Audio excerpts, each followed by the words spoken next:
আগস্টের পর আমরা একটা পরিবর্তনের স্বপ্ন দেখছিলাম। আমরা ভাবছিলাম আরো উন্নত ভালো একটা বাংলাদেশ হবে।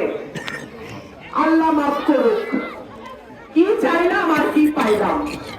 যাই হোক, এখন 12ই ফেব্রুয়ারি থেকে আমাদের নতুন যাত্রা।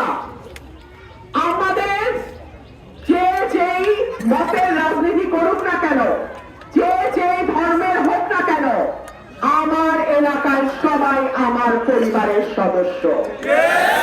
আমার পরিবারের সদস্য সংখ্যা কত জানেন? 4,95,000। বিরাট পরিবার আমার। এই পরিবারের প্রতিটা মানুষের নিরাপত্তা, সম্প্রীতি, দেখভালের দায়িত্ব আমার। আগামী 12 তারিখ হবে সাধারণ মানুষের জয়। কোন নেতা, মেজ নেতা, সেজ নেতা না, সাধারণ জনগণের জয় হবে 12 তারিখ ইনশাআল্লাহ।